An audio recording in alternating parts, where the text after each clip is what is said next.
Senhor, conheces quem eu sou e como sou.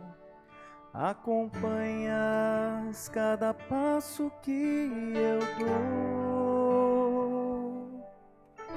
Onde quer que eu estiver, tu estarás também. Quando eu a ti clamar, tu me ouvirás. Senhor, perdoa onde quer que eu errar. Junta os cacos para que eu possa me tornar.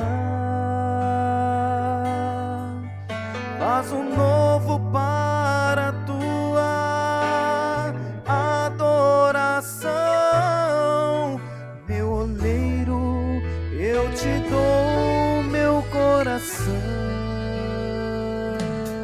Quero ir onde tu, Senhor, estás. Eu quero estar junto ao trono do meu Pai. Este lindo e bom lugar, eu sei, preparado para mim está. Eu quero ir para este lindo e bom lugar.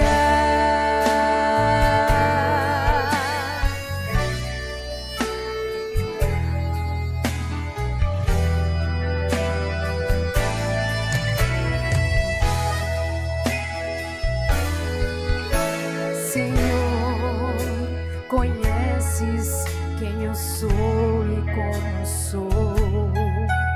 Acompanhas cada passo que eu dou. Onde quer que eu estiver, tu estarás também. Quando eu a te clamar, tu me ouvirás. Senhor, perdoa onde quer que eu errar. Junta os cacos para que eu possa me tornar. Vaso novo para a tua adoração. Meu oleiro, eu te dou meu coração. Eu quero ir onde tu, Senhor, estás. Eu quero estar junto ao trono do meu Pai. Este lindo e bom lugar, eu sei, preparado para mim está. Eu quero ir para este lindo e bom lugar. Este lindo e bom lugar, eu sei, preparado para mim está. Eu quero ir para este lindo e bom lugar.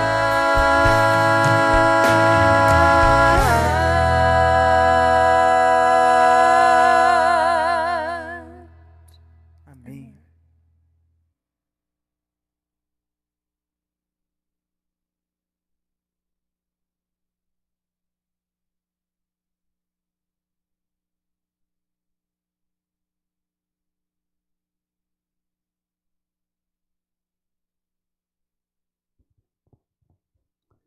Boa noite,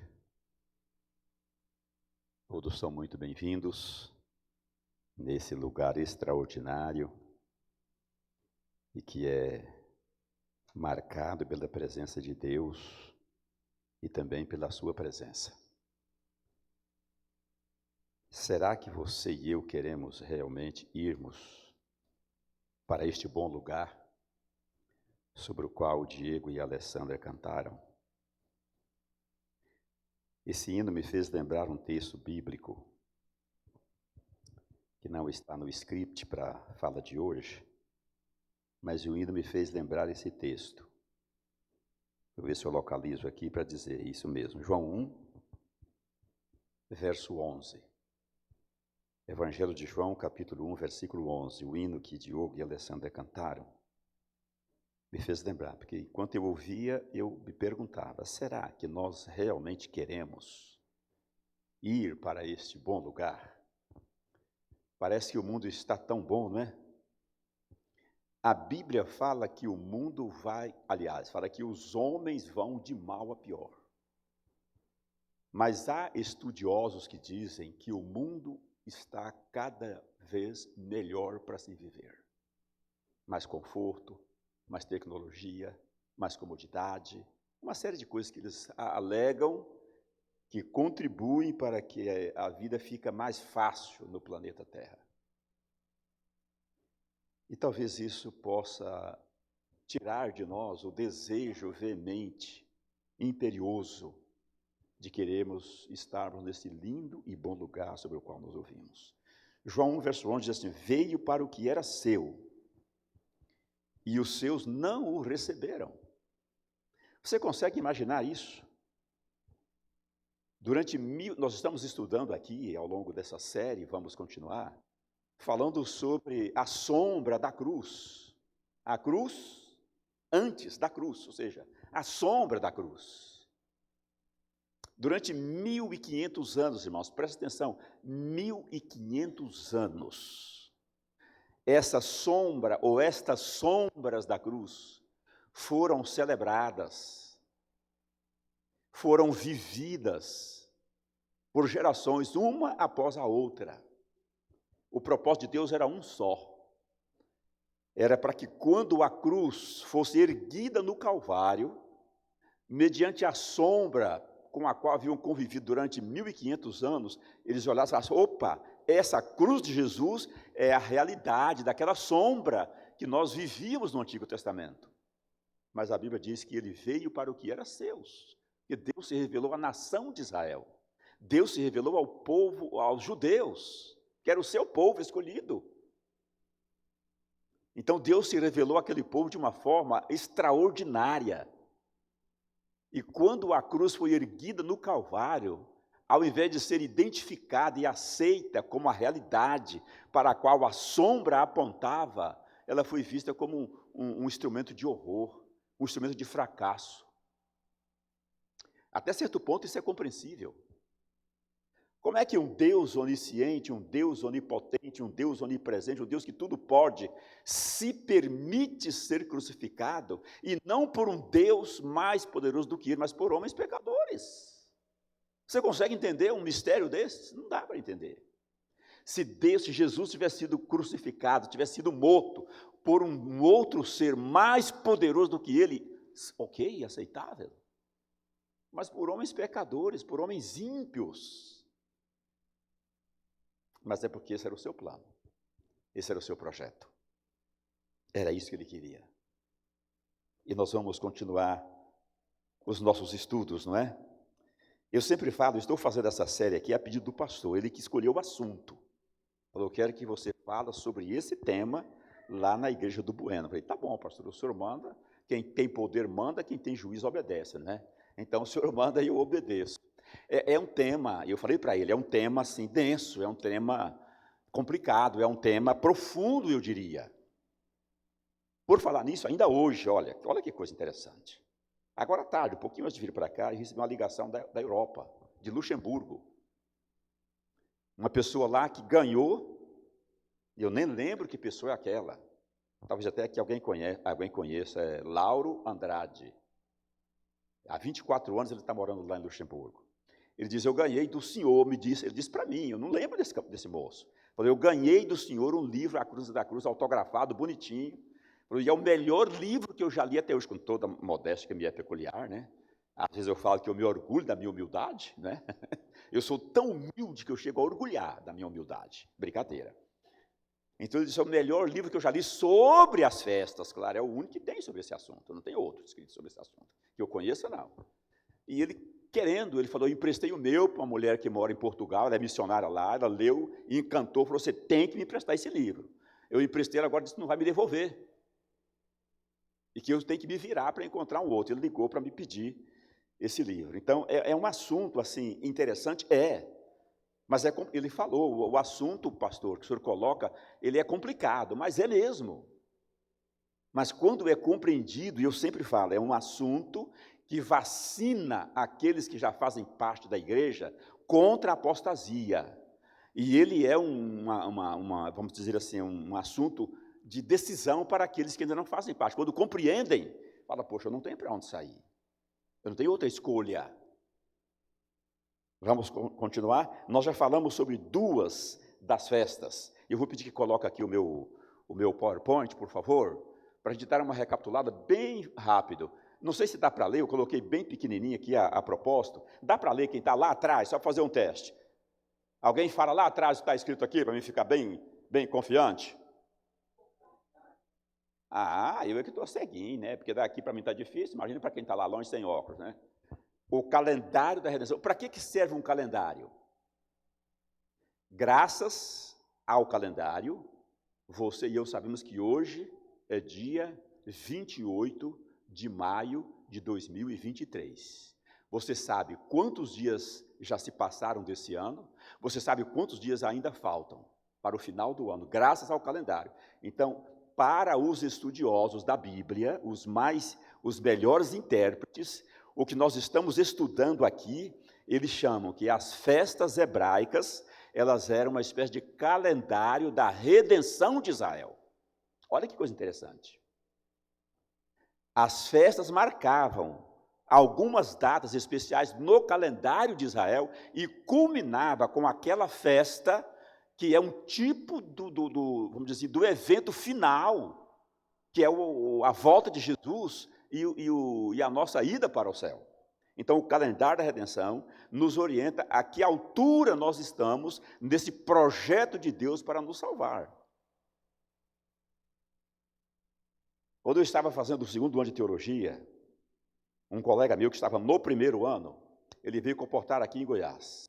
Para quem não sabe, comportar é vender livros religiosos de casa em casa para ganhar dinheiro. No nosso contexto, era para ganhar dinheiro para pagar a faculdade. E eu também comportei durante 9 férias, durante os 8 anos que ali estive. Os 4 anos que ali estive.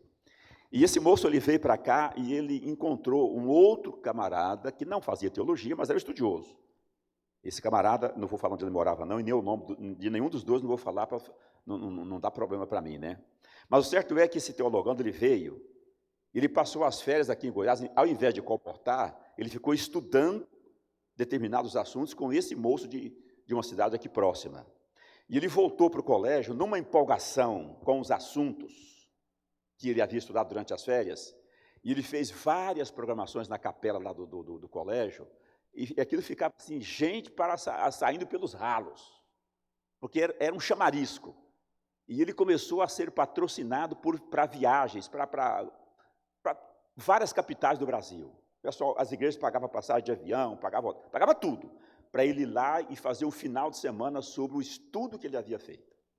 E naquele estudo ele apresentava, quando terminava o estudo, irmãos, eu assistia a algumas palestras, a sensação da audiência era: Jesus vai voltar o mês que vem. Porque eles provavam por A mais B, através do Jornal Popular, aqui de Goiás, a revista Times dos Estados Unidos, o New York Times, todas as mídias, na época, as mídias escritas eram muito propaladas, através das mídias escritas, recorte de jornal e de revistas, eles provavam que os sinais da volta de Jesus, todos já tinham se cumprido, e que Jesus estava às portas. Irmãos, e aquilo provocava um reavivamento nas igrejas extraordinário. Só que esse tipo de reavivamento, a gente se compara a fogo de palha. O que é fogo de palha? É aquele fogo que dentro de 1 minuto, aquilo vira um alvoroço, mas acabou a palha, acabou o fogo, acabou tudo. Volta ao que era. E o pior, esses reavivamentos causados por esse tipo de palestra, por assim dizer, de documentário, por assim dizer, quando passa o efeito do fogo de palha, a situação espiritual da igreja volta a ser pior do que era antes, porque há uma decepção, há uma frustração. Jesus vai voltar o mês que vem, aí passa um ano, veja, isso aí já tem 30 anos. Que 30 anos? Tem 40 anos isso. Então todo mundo pensava, Jesus vai voltar o ano que vem, o máximo é o ano que vem vai voltar. Só que já se passaram 40 anos. Esse calendário aqui, ele não tem recorte de jornal, ele não tem recorte de revista, ele não tem notícias da mídia que pode manipular a gente. Isso aqui é Bíblia, só Bíblia e nada mais. Nem espírito de profecia eu uso nessa série, para mostrar que a Bíblia ela é autossuficiente, ela é suficiente para nos orientar a que ponto nós estamos da história da salvação, a que passo nós estamos para contemplarmos Jesus voltando em glória e majestade. Eu não preciso do recorte de jornais, de recorte de revistas, de pronunciamento de repórteres que nem sabe o que é a Bíblia. Eu não preciso disso para eu me conscientizar que Jesus está às portas e que eu preciso estar preparado para recebê-lo quando ele voltar em glória e majestade. Por isso que esse estudo ele tem esse nome também, de o calendário da redenção. E nesse calendário, nós já falamos sobre 2 acontecimentos. O primeiro nós falamos sobre, lá está a sombra, está no Antigo Testamento, e a realidade está no Novo Testamento. E nós já falamos sobre esses 2 acontecimentos. Primícias, está em Levítico 23, 9 a 14, certo? Epa, esse negócio está errado, vai. Não é para entrar nesse. Não.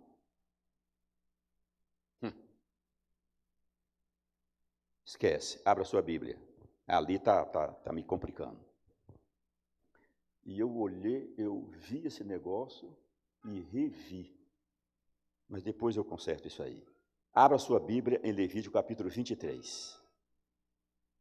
Nós não falamos sobre as primícias, e ela já aparece ali, em primeiro lugar. Ela vai estar lá mais embaixo, mas daqui a pouco eu passo todo o PowerPoint. Vamos para a Bíblia primeiro. Nós já falamos sobre a Páscoa e os... Alguém se lembra? Falamos ontem. Ontem nós falamos sobre a Páscoa e os pães asmos. Levítico 23. Eu quero voltar um pouquinho na Páscoa e nos pães asmos. Abra a Bíblia em Levítico 23. Verso 6. Os versos 4 e 5 falam sobre a Páscoa, que era seguida, era sequenciada pela festa dos pães asmos, que diz assim, verso 6. E aos 15 dias deste mês 7º, é a festa dos pães asmos, ou dos pães sem fermento do Senhor. Durante 7 dias vocês comerão pães sem fermento. Verso 7. No primeiro dia vocês terão uma santa convocação. Nenhuma obra servil fareis, ou nenhum trabalho fareis, de acordo com a minha tradução. Isso era o primeiro dia da festa dos pães asmos, que era o dia 15 do primeiro mês judaico. Então, o dia 15 Lembra que eu falei de Colossenses? O meu sogro aqui no domingo passado até perguntou, esses sábados que Paulo fala que foram abolidos, eram os sábados cerimoniais? Eu falei, não percam as cenas dos próximos capítulos. Lembram disso? Estava aqui no domingo passado, meu sogro fez essa pergunta. Então, veja, o dia 15 do primeiro mês era considerado um sábado, porque não podiam fazer trabalho secular. Está aí. Então, era um sábado, só que não era o 7º dia, era o dia 15. Dia 15, fosse ele sexta, segunda, quarta, não interessa. Era sábado, porque a palavra sábado significa o quê? Descanso. Então era um dia de descanso. Verso 8, durante 7 dias vocês apresentarão ofertas queimadas ao Senhor. No 7º dia haverá uma santa convocação. Não façam nenhum trabalho nesse dia. Outro sábado. Então, os dias 15 e 21 do primeiro mês judaico eram chamados de sábados, mas não era o 7º dia.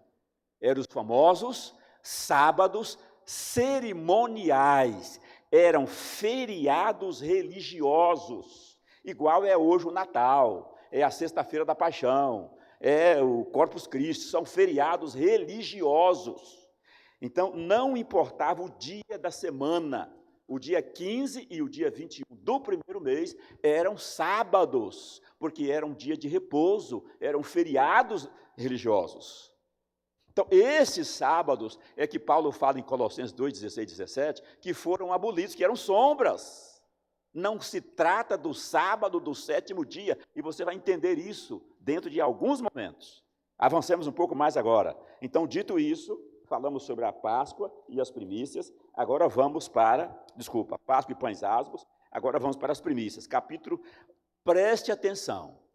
No que diz respeito à Páscoa e os pães asmos, nós encontramos duas referências dizendo, nesse dia não façam nenhum trabalho. Agora vamos ler o relato das primícias, capítulo 23 de Levítico, a partir do verso 9. É um texto grande, mas eu faço questão de ler todo o texto para vocês entenderem o detalhe. E depois vou lhes fazer uma pergunta. Quem acertar a pergunta, vou falar, vai ganhar um livro que eu só vou poder entregar, não é esse livro aqui, porque isso eu não tenho mais, mas eu vou entregar um livro que é tão importante quanto esse, o livro está na editora, está sendo editado, está sendo, aliás, impresso, editado já está.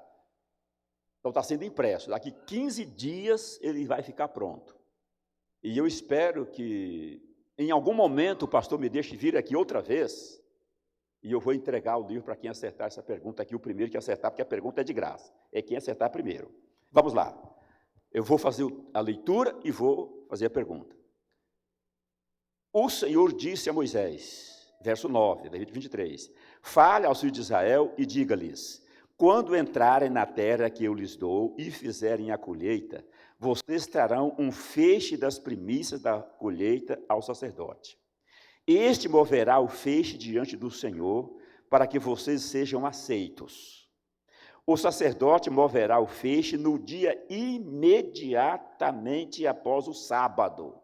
Só que esse sábado não era o sábado semanal, era o sábado cerimonial.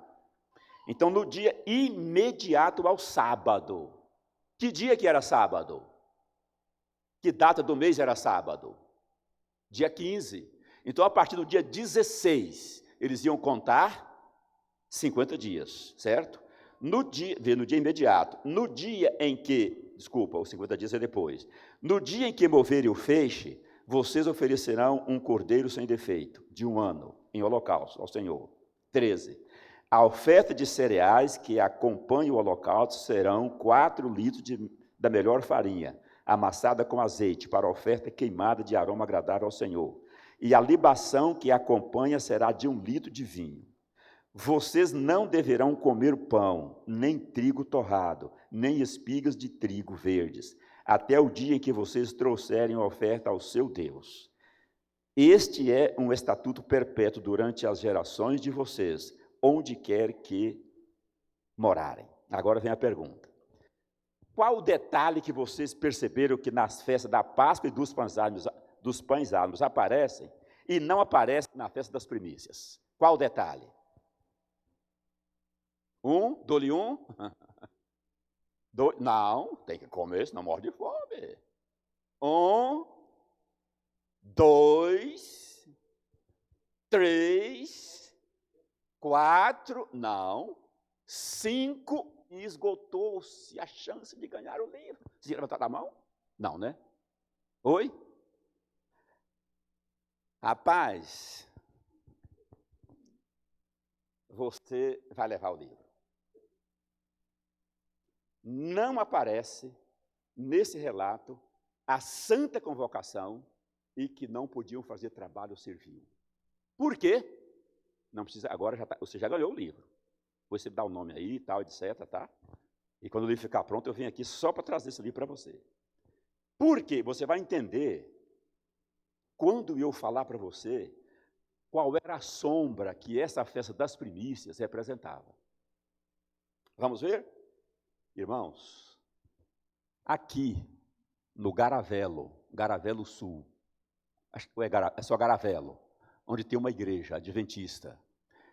Há algumas décadas atrás, eu fiz uma semana de oração naquela igreja. E eu falei sobre esse tema, a pedido do pastor também eu falei sobre esse tema. E 2 evangélicos assistiram. E quando eu apresentei esse detalhe, eles disseram, a partir de hoje, somos adventistas. Amém?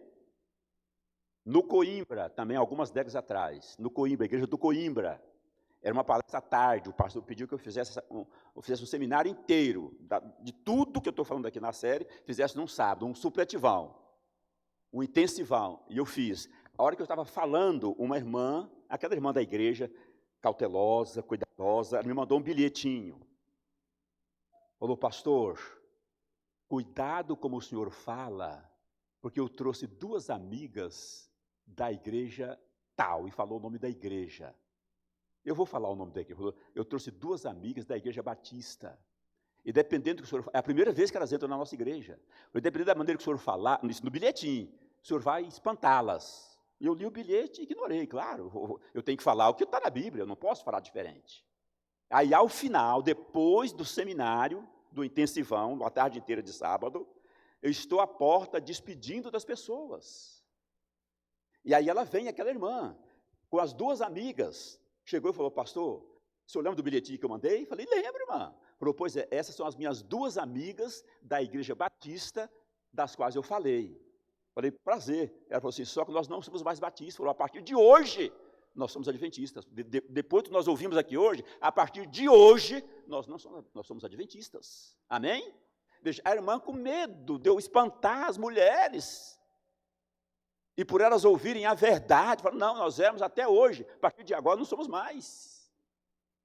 Vamos lá, irmãos, o segredo é um detalhe, só que a gente passa despercebido quando lê a Bíblia. Mas quando a ficha cai, fala, poxa, eu nunca tinha olhado nesse detalhe. Vamos lá. Então, nas primícias, não aparece a expressão, nenhuma obra servil fareis. É santa convocação. O dia das primícias não era feriado religioso.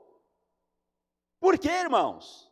Vamos ao Novo Testamento e ele vai responder exatamente por quê. 1 Coríntios, capítulo 15, lá, como diz Paulo, era uma sombra. A realidade está no Novo Testamento. Então vamos, 1 Coríntios, capítulo 15, inicialmente, o verso 20. Enquanto os irmãos procuram, eu vou abrir aqui a minha aguinha.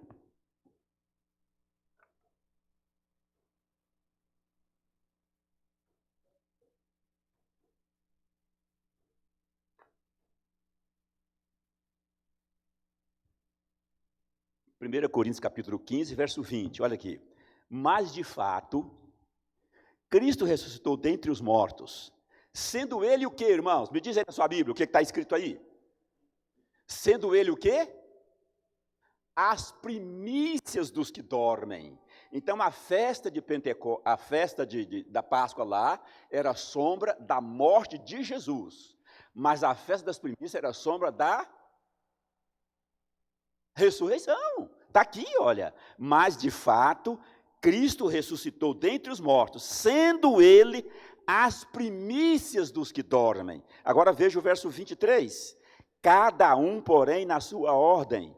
Cristo as primícias, depois os que são de Cristo na sua vinda. Então, irmãos, enquanto a Páscoa era a sombra da morte, pães asmos era a sombra do efeito da morte, que é tirar de nós o pecado, as primícias era a sombra da ressurreição de Jesus. Agora pergunto-lhes, em que dia da semana o Senhor Jesus morreu? Numa sexta-feira, passou o sábado na sepultura, e em que dia ele ressuscitou? No domingo. Qual é o argumento que o mundo evangélico 100% usa para dizer que o domingo é o dia do Senhor? É porque nele Jesus, Deus já sabia disso. Irmãos, a cruz de Cristo, ela existiu desde a fundação do mundo. A cruz de Cristo para Deus, ela existia desde que o mundo, aliás, antes da fundação do mundo. Então, Deus já sabia que lá no futuro, Deus vive, para Deus não existe nem passado e nem futuro. Deus vive um eterno presente. O que é futuro para você, o que é futuro para mim, o que é futuro para a criação, para o Criador é presente. Deus não é pego de surpresa em nada. Então, vivendo um eterno presente, ele sabia que o seu inimigo, o arquirrival dele, que chama-se Satanás, chama-se capeta, chama-se diabo, ele ia usar a ressurreição de Jesus para santificar um dia que ele, Deus, não santificou. Deus tomou as providências. Você só vai ser enganado se você quiser. Então, a única festa, irmãos, cujo dia da sua celebração não era feriado religioso, era aquela festa que apontava para a ressurreição. Deus, por 1500 anos, falou: meu filho vai morrer na sexta-feira, ele vai passar o sábado na sepultura, ele vai estar no domingo, mas a ressurreição dele não será motivo para santificar o primeiro dia da semana. Isso não choca você, não? A mim chocou quando eu descobri esse detalhe na Bíblia Sagrada. Eu fiquei empolgado. Eu não fiquei só chocado, eu fiquei empolgado. Falei, como Deus é maravilhoso, como Deus é fantástico, como Deus foi precavido, como Deus foi detalhista. Ele na sombra. Ora, se na sombra, irmãos, preste atenção comigo, se na sombra o dia das primícias não era santificado, por que na realidade o seria, se a sombra é um reflexo da realidade? Não faz sentido, irmãos. Não faz o menor sentido. Deu para entender? Sim ou não? Não faz o menor sentido. Esse argumento, ainda ontem eu ouvi algo, alguém colocou uma citação dizendo, olha, Jesus, ele tem autoridade para mudar, diz lá o Evangelho, né? O Senhor, Jesus é Senhor até do sábado. Então, olha, ele é o Senhor do sábado, e ele tem autoridade para mudar, e ele mudou justamente porque ele ressuscitou no primeiro dia da semana. Aí ele mudou do sétimo para o primeiro dia. A pessoa não conhece a Bíblia, infelizmente. Não lê a Bíblia. Vai pela conversa dos outros. Mas vamos avançar, vamos voltar lá, em Levítico, capítulo 23. Está claro para vocês com relação às primícias? Então vamos para a segunda festa. Eu não posso ficar aqui, assim, explicando muito uma festa, eu não termino a série, o conteúdo da série, assim que ela terminar. Agora vamos para o capítulo 23 de Levítico, a partir do verso 16. Eu não vou ler todo o relato, porque é muita coisa. Vai do capítulo, do verso 15 até o verso 22. Aliás, vamos ler. Estamos aqui, é para isso mesmo, né? Contem 7 semanas a partir do dia imediatamente após o sábado. Que dia que era? O dia da ressurreição, o dia das primícias. A partir do dia em que trouxerem o feixe da oferta movida das primícias. Deverão ser semanas inteiras, até o dia que vem depois do 7º sábado. Contem 50 dias, então apresentem nova oferta de cereais ao Senhor. De onde estiverem morando, tragam 2 pães para serem movidos, ou ser ofertados, movidos a serem ofertados, serem oferecidos. Os pães serão feitos com 4 litros da melhor farinha, assado com fermento. Não são primícias ao Senhor, mas não é a festa das primícias. Essa é a festa de Pentecostes, está aí escrito no capítulo 3, em negrito, o subtítulo. Verso 18. Junto com o pão, ofereçam 7 cordeiros de 1 ano, sem defeito, 1 novilho e 2 carneiros. Serão holocausto ao Senhor, acompanhado da oferta de cereais e das libações que serão apresentadas como oferta queimada de aroma agradável ao Senhor. Ofereçam também um bode como oferta pelo pecado, e 2 cordeiros de 1 ano como oferta pacífica. O sacerdote os moverá com o pão das primícias, os 2 pães fermentados, por oferta movida diante do Senhor, com os 2 cordeiros. Veja, os 2 pães e os 2 cordeiros eram oferecidos ao Senhor. Santos serão ao Senhor, para o uso do sacerdote. Vou parar aqui, falta só dois versos, vou parar aqui. Veja, então, no dia do Pentecostes, eles tinham, por ordem expressa de Deus, de oferecer ao Senhor, como adoração, como oferta, 2 pães levedados, 2 pães fermentados. Fermento é símbolo de quê? Do pecado. Veja, enquanto na festa dos pães asmos, eles não podiam comer fermento, porque fermento é símbolo do pecado, nessa festa, não era para comer, mas era para trazer para o Senhor uma oferta contaminada. E sabe qual é o detalhe interessante aqui? Que diz aqui, olha, que quando esses 2 pães fermentados, junto com os 2 carneiros, eram oferecidos ao Senhor, eles se tornavam o quê? Santos. Verso 20 lá, santos são ao Senhor, para o uso do sacerdote. A minha pergunta é, por quê? que esses dois pães levedados, fermentados, contaminados, eles se tornavam santos quando eram oferecidos ao Senhor no dia de Pentecostes. A gente só entende os detalhes da sombra quando você vai para a realidade que projeta a sombra. Por exemplo, vou ilustrar. Você nunca me viu, suponhamos. Não sabe como é que eu sou. Mas você tem encontrado, eu estou em algum lugar que você vê só a minha sombra. Você não está me vendo. Está vendo a minha sombra. Você sabe, olha, é a sombra de um homem. Pelo formato aí, tá, pela vestimenta, etc. É a sombra de um homem. Aí vai perguntar, como são os cabelos desse homem? Branco ou preto ou grisalho? Você não vai saber, pela sombra você não sabe. Ou sabe, não sabe. Vai dizer, qual é a altura, a estatura desse homem? Você vai dar um chute, mas você não vai saber com precisão. Você não está me vendo. Está vendo só a minha sombra. E dependendo do ângulo, a minha sombra pode ser maior do que eu, ou pode ser menor do que eu. É ou não é? É desse jeito. Então, a sombra, ela revela o geral, mas ela não revela os detalhes. Então, aqui está um detalhe da sombra que não está revelado na sombra. Por que que esses dois pães levedados, fermentados, contaminados, se tornavam santos tão logo eram oferecidos ao Senhor? Só no Novo Testamento você vai encontrar a resposta. Só na realidade. É igual a sombra. Você está olhando a minha sombra, sabe? É a sombra de um homem. É um homem talvez de estatura mediana, porque eu não quero ser baixinho, mas também não sou alto, né? Então, estatura mediana, mas não sabe. E os cabelos? Não sei. Os olhos, como é que são? Não sei. Não vai saber os detalhes. Mas se você lá deixar a sombra e olhar para mim, opa, vai saber, o camarada é um negão, os cabelos são brancos, e aí você vai me descrever como eu sou. Vamos lá no Novo Testamento, Atos. Como era o nome da festa? Pentecostes. Ok, agora vamos no Novo Testamento. Atos, capítulo 2. Atos, capítulo 2. Olha que coisa linda.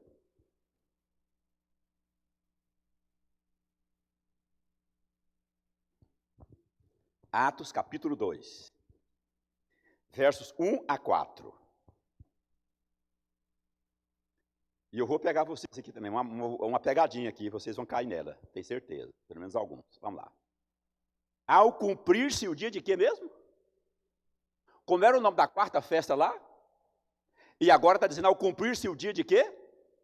Então estava cumprindo aquela, ou seja, aquela sombra agora estava se cumprindo na sua realidade. Ao cumprir-se o dia de Pentecostes, estavam todos reunidos no mesmo lugar, de repente veio do céu um som de um vento impetuoso. Sim ou não? Não. Vou ler de novo. Falei, eu sabia que vocês iam cair na minha armadilha. Verso 2. De repente veio do céu um som de um vento impetuoso. Sim ou não?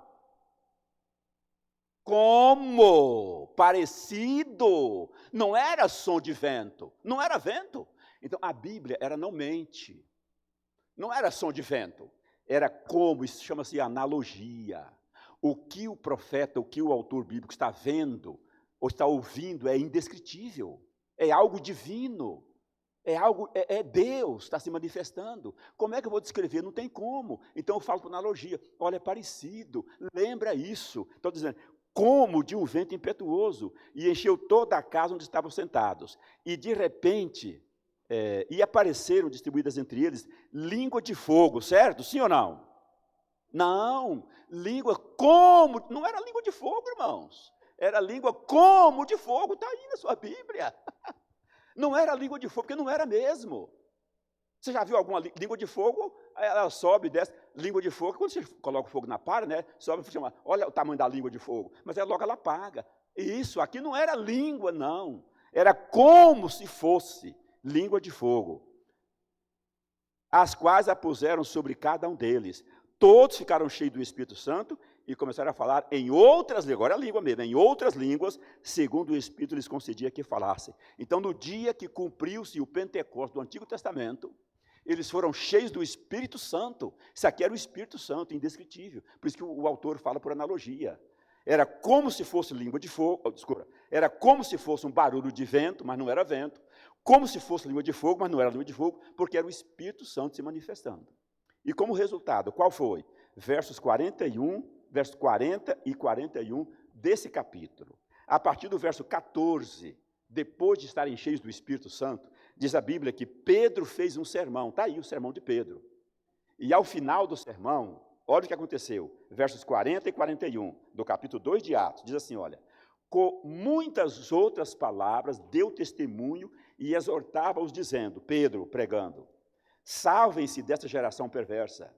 Então os que aceitaram a palavra de Pedro foram batizados, havendo um acréscimo naquele dia de quase 3.000 pessoas. Em que dia aconteceu isso, queridos?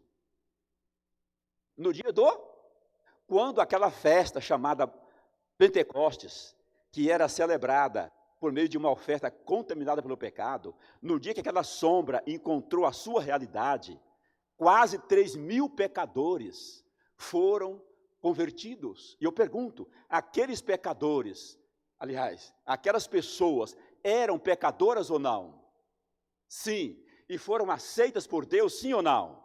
Então, aquelas pessoas que foram batizadas no dia de Pentecostes era simbolizada pelos pães fermentados. Lá do Pentecostes do Antigo Testamento, Deus estava dizendo, olha, quando meu filho morrer, ele vai tirar a culpa dos pecadores, e quando ele ressuscitar, ele vai mandar o Espírito Santo para vocês, e quando o Espírito Santo vier, ele vai convencer pecadores a se entregarem a mim. Deus dizendo, e eu vou aceitá-los como pecadores, mas eles se tornarão santos quando se entregarem a mim. Olha a beleza, irmãos.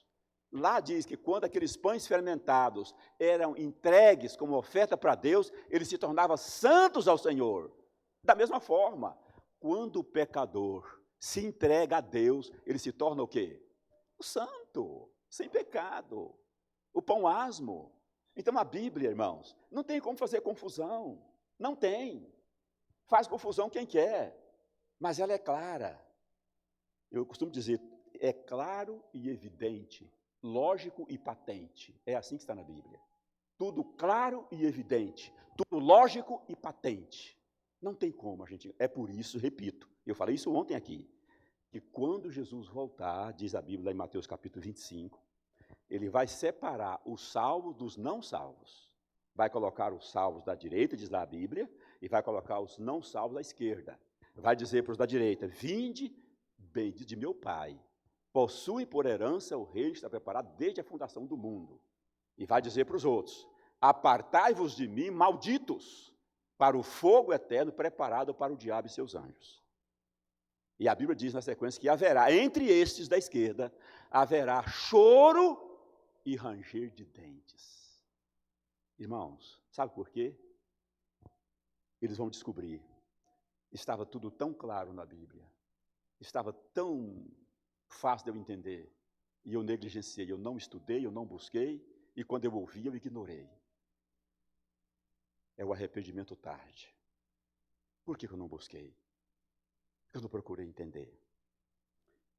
Então agora nós vamos dar uma recapitulada, está fora de ordem, mas de qualquer forma eu acho que vale a pena a gente colocar aqui. Olha. Então as primícias, acabei de falar sobre elas eram uma sombra da morte de Jesus na cruz. Então as primícias eram celebradas dia 16 do primeiro mês. A morte eterna, que era nossa, aqui está tudo o contrário, gente. Na verdade aqui era Páscoa e não primícia, que era Páscoa, que era uma sombra, está entendendo? Vou ver se aparece aqui em algum outro lugar. Pães asmos, aqui está certo. Pães asmos, Levítico 23, era os dias 15 e 21 do primeiro mês, eram chamados sábados. Jesus, resultado da morte de Jesus. Ao assumir nossos pecados, Jesus nos fez pessoas sem pecado. E aí então nós temos agora Pentecostes, acabei de falar sobre ele. Levítico 23, 15 a 22, dia 6. A Bíblia não fala a data do Pentecostes, mas ela fala que depois do dia 16, era para contar 50 dias. Então, se você conta 50 dias a partir do 16, você vai chegar no dia 6 do terceiro mês judaico, onde era o Pentecostes. E qual era a função do Pentecostes? Jesus nos aceita através do Espírito Santo. Quando nós nos entregamos a Ele, Jesus nos aceita como pães fermentados, mas recusa que permaneçamos do mesmo jeito. Ele me aceita como pecador, como alguém contaminado, mas ele recusa aceitar que eu continue do mesmo jeito. Por isso que o Espírito Santo nos é dado, para nos transformar. E aí, eu coloquei ali, eu li esse texto ontem, mas alguns não estavam. Hebreus 10, verso 26. Com esse texto eu encerro a fala de hoje e vou dar espaço para, se alguém tiver alguma pergunta, fazer, por favor. Então, Hebreus 10, 26, olha o que diz, dentro desse contexto aqui, olha. Jesus nos aceita como pães fermentados, ou como pecadores, contaminados, mas ele recusa que permaneçamos do mesmo jeito. É aquela história. Jesus aceita todos, mas não aceita tudo. Tem gente que quer servir Jesus do seu jeito, não é assim. Aí eu quero, Jesus me aceita do jeito que eu sou. Sim, eu concordo em número, gênero e grau. Ele me aceita do jeito que eu sou, mas ele me transforma. Se eu não quero ser transformado, ele não vai me aceitar do jeito que eu sou. Calvino, um dos reformadores, ele dizia o seguinte, ele falava que eu estou falando com outras palavras, falava o seguinte, Deus não justifica a quem ele não pode santificar. E eu repito essa verdade em outras palavras. Deus não aceita a quem ele não pode transformar. Se você não quer ser transformado por Deus, não se entregue a ele não, porque ele não vai te aceitar, porque você não quer ser transformado. E ele recusa. Ele aceita todos, mas não aceita tudo. E tem gente que quer que Jesus aceite tudo. Não é assim. E é por isso que Hebreus 10, 26 é forte demais. Mas eu preciso ler. Diz assim, olha. Por quê? Olha o que Paulo está dizendo aqui, gente. Isso aqui é sério demais. Porque se continuarmos a pecar de propósito, depois de termos recebido o conhecimento da verdade, já não resta sacrifício pelos pecados, ou seja, não tem como expiar esses pecados. Eu sempre falo, o problema do pecado não é pecar, todo mundo peca. Jesus veio para resolver esse problema. Ele sabia que você é pecador, não é porque você fez uma opção por isso. Uma noite dessa aqui, eu estou avançando um pouco mais rápido, para 2 festas em cada palestra, para eu ter um tempo na série que me deram, para falar sobre esse detalhe. Jesus sabe que você não é pecador porque você quis ser um pecador. Você é pecador por nascimento. Você já nasceu pecador, já nasceu culpado. Já nasceu perdido. É isso que a Bíblia fala. A Bíblia fala que pelo pecado de um, a morte passou a todos, porque todos pecaram. Deus, que é onisciente, como eu já disse aqui, quando Adão e Eva pecaram lá no Jardim do Éden, ele, prescrutando o futuro, ele sabia que no dia 25 de agosto de 1954, ia nascer um caboclinho no interior de Goiás, que ia receber o nome de José Pereira dos Santos. Ele já considerou esse caboclinho culpado como pecador e culpado. Então, não é preciso pecar para ser pecador, basta nascer. Mas ninguém escolhe nascer. Deus sabe disso. Deus sabe disso. Ninguém escolhe nascer. Então, o problema não é pecar. A gente é pecador por nascimento. O problema é aquele pecado que você sabe que é pecado, você pode evitar, mas de propósito você não evita e você comete. É o que Paulo está dizendo aqui. Porque se continuarmos a pecar de propósito, depois de termos recebido o conhecimento da verdade, já não resta sacrifício pelos pecados. Eu disse que ia encerrar com esse texto, mas tem um outro. Atos 17, verso 30, é com isso que eu quero terminar. Ele é mais confortador. Atos 17, verso 30 diz assim: Deus não levou em conta os tempos da ignorância, mas agora ele ordena a todas as pessoas, em todos os lugares, que se arrependam. Deus não levou em conta o tempo da ignorância. Enquanto a revelação não estava completa, Deus não considerou os pecados das pessoas. Por isso que Ele perdoou, por isso que Ele nos perdoou. Mas agora Ele se revelou. Agora eu sei, agora você sabe, agora nós sabemos. E não temos o direito de pecar de propósito, deliberadamente. Se o fizermos, diz a Bíblia, o que Deus pode fazer? Nada. Porque eu estou mostrando para Ele que eu amo mais o pecado do que o perdão que Ele me deu. Então Ele vai dizer, filho, você ama tanto o pecado, então eu vou devolver o seu pecado, vou deixar o pecado com você. Porque você ama demais o pecado. Agora, se você amar o perdão que eu te dei mais do que o pecado, aí você não vai sofrer as consequências dos seus pecados. Deu para entender? Sim ou não? Alguma pergunta, irmãos? Isso aqui não é sermão, não. Isso aqui é palestra. Isso aqui é seminário. Isso aqui é estudo bíblico. Então, você não pode sair daqui com dúvidas sobre algum aspecto aqui do que você ouviu. Está claro para vocês? Está claro como a luz que nos ilumina? Ou como o pregador que vos fala? Como o pregador que vos fala, está feia a coisa, né? Mas como a luz que nos ilumina, está tranquilo. Está claro para vocês? Alguma dúvida? Não. Então tá bom. Então vou convidar o Diogo e a Alessandra para cantar. E domingo que vem, aliás, não é domingo que vem, é sábado que vem.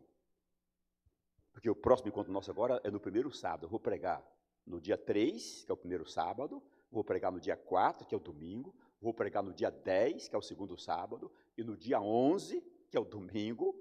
E no dia 18, nós vamos encerrar a nossa série. Certo? Dia 18. Aliás, eu quero agradecer. Eu não sei quem que pregaria ontem aqui. Eu conversei com o pastor, ele conversou com o pregador e ele me cedeu ontem. Por quê? Porque no dia 25 eu ia encerrar a série aqui. Mas surgiu, em função do livro que o moço lá ganhou, eu tenho que estar em São Paulo, naquele final de semana, para tratar do assunto do livro. Na sexta-feira, na verdade.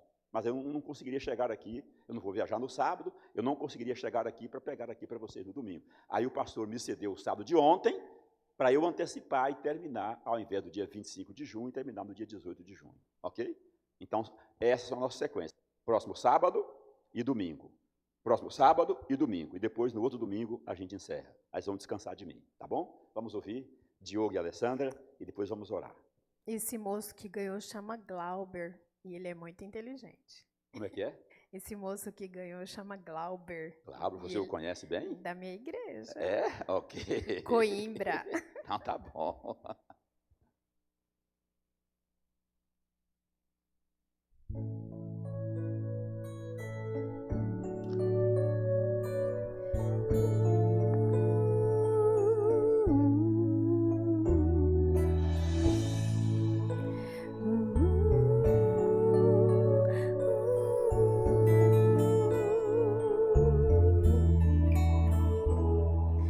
Tudo coopera pro bem e às vezes não vemos como pode ser.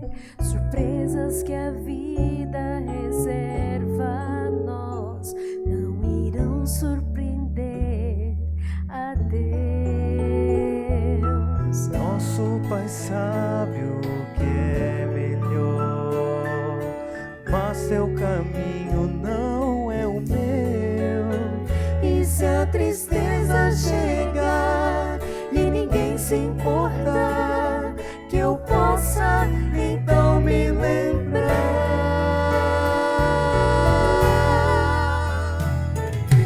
Deus é tão sábio para enganar-se. Deus é tão bom, não falhará. E quando eu não entender, quando eu não o ver, nem sua mão perceber, confiarei.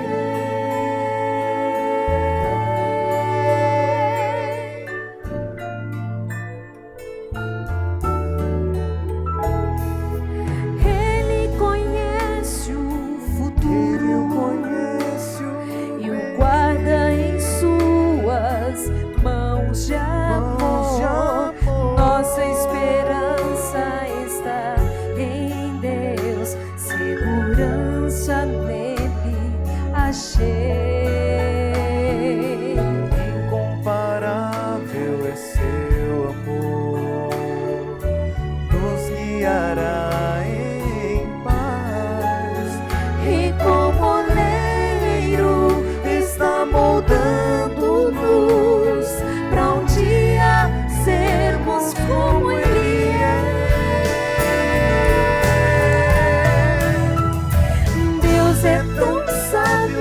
para enganar-se. Deus é tão bom, não falhará. E quando eu não entender, quando eu não o ver, nem sua mão perceber, confiarei.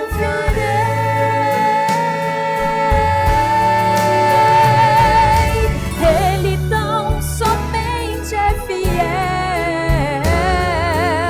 Ele sabe o que é melhor pra mim.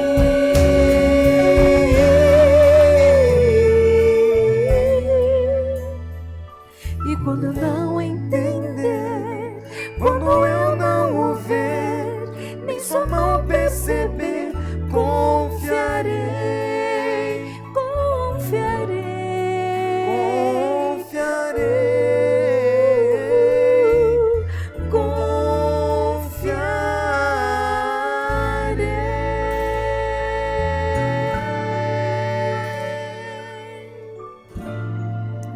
Amém. Vamos orar. Querido Deus, após refletirmos na Tua palavra, nós, após ouvirmos esse louvor tão especial, que fala da Tua bondade, nos curvamos diante do Senhor para agradecer por essa bondade, que muitas vezes nós sequer compreendemos. Agradecemos, Senhor Deus, pela revelação, pelos detalhes que o Senhor revelou com relação ao plano da salvação. E é por isso, Senhor, que quando o Senhor voltar, aqueles que por alguma razão não estiverem preparados,